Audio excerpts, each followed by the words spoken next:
ಹುಬ್ಬಳ್ಳಿಯಲ್ಲಿ ಚಿರತೆ ದರ್ಶನ, ನಗರದಲ್ಲಿ ಭಾರೀ ಆತಂಕ, ಜನರಲ್ಲಿ ನಿದ್ರೆ ಮಾಯ. ಹುಬ್ಬಳ್ಳಿಯಲ್ಲಿ ಚಿರತೆಯೊಂದು ಪ್ರತ್ಯಕ್ಷವಾಗಿರುವುದು ನಗರದ ಜನರಲ್ಲಿ ತೀವ್ರ ಆತಂಕ ಸೃಷ್ಟಿಸಿದೆ. ಈ ಚಿರತೆ ನಗರದ ಗಾಮನಗಟ್ಟಿ ಪ್ರದೇಶದಿಂದ ವಿಮಾನ ನಿಲ್ದಾಣಕ್ಕೆ ಸಾಗುವ ರಸ್ತೆಯ ಮಾರ್ಗದಲ್ಲಿ ಮೊದಲು ಕಾಣಿಸಿಕೊಂಡಿದ್ದು, ಸ್ಥಳೀಯರ ಮೊಬೈಲ್ ಫೋನ್ಗಳಲ್ಲಿ ಇದರ ಓಡಾಟದ ದೃಶ್ಯ ಸೆರೆಯಾಗಿದೆ.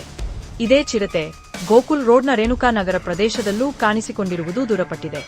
ಅರಣ್ಯ ಇಲಾಖೆಯಿಂದ ತೀವ್ರ ಶೋಧ ಕಾರ್ಯ. ಚಿರತೆ ಕಾಣಿಸಿಕೊಂಡಿರುವ ಬಗ್ಗೆ ಮಾಹಿತಿ ತಿಳಿಯುತ್ತಿದ್ದಂತೆ ಅರಣ್ಯ ಇಲಾಖೆ ಅಧಿಕಾರಿಗಳು ತಕ್ಷಣ ಸ್ಥಳಕ್ಕೆ ಭೇಟಿ ನೀಡಿ ಪರಿಶೀಲನೆ ನಡೆಸಿದ್ದಾರೆ.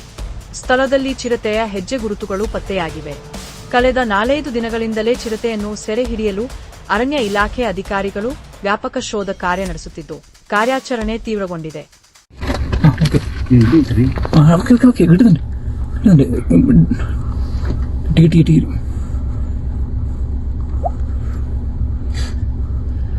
डोर बंद है ना सर? ये हटा